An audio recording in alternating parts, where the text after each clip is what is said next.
Assalamualaikum class 6. Hope you all are fine. Today we are starting chapter number 1, that is algebra of mathematics, primary mathematics, book 6. So in this lecture I am attaching some lecture review videos, like you are attending the lecture in the class, and hope you understand it. I also give you some home tasks and you will do it for your practice.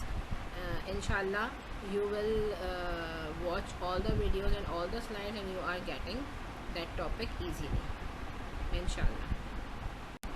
Okay class, so the topic which we are covered in this lecture is the simplifying and evaluating algebraic expression, and after that I am attaching some videos related to the lecture, and I also give some home tasks related to this, so you have to follow all these tasks and all these lectures thoroughly.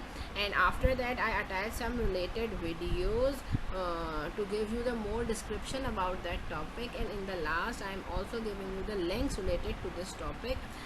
Hopefully you will understand the whole topic so efficiently, and you can practice it by your own self, inshallah.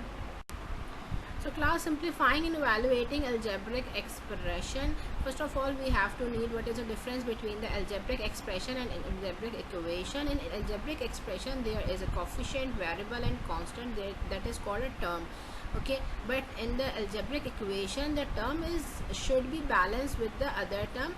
That's why we need the value that is equals to sign, so we are balancing the equation. So it is a major difference between the algebraic expression and algebraic expressions.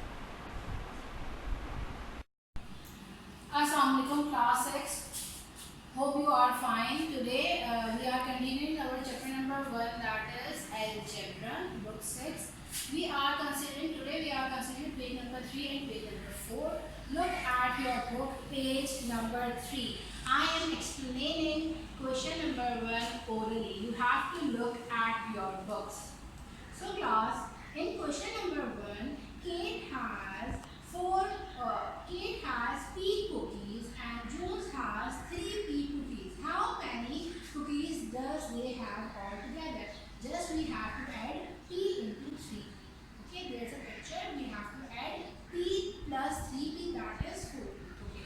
Now look at question number 2. That is simplify 2Q plus 4Q. We have to add 2Q and 4Q together. So how can we add 2Q plus 4Q is equals to how many Q's are there? 2. 1, 2. How many Q's are there? 4.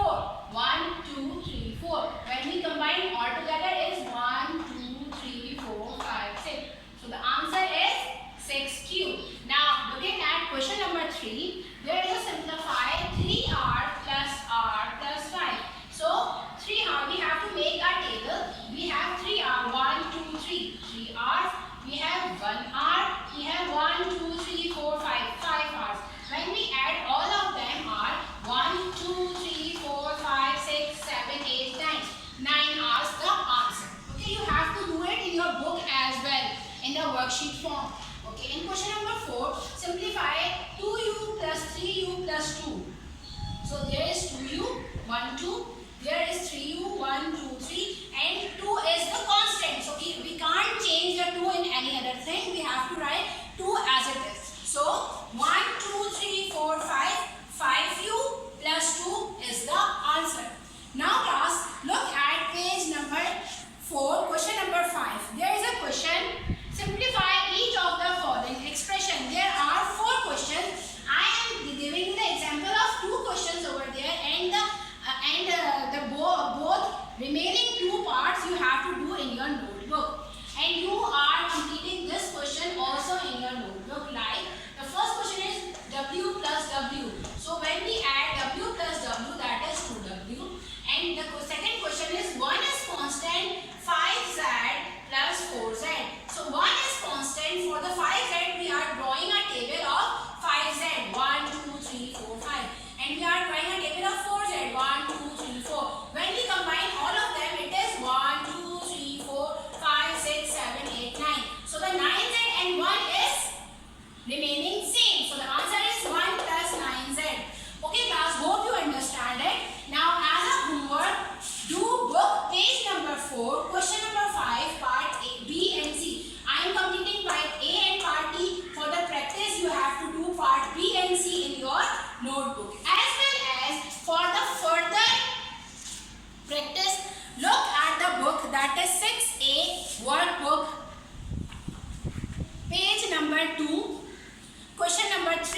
So class, hope you understand the previous lecture review video and also the related video, and I also give you some home tasks. You have to solve it and practice it, and these are the links which give you more description about the videos and the lecture. Hope you understand it, and we will meet soon with the new and the next lecture. Thank you.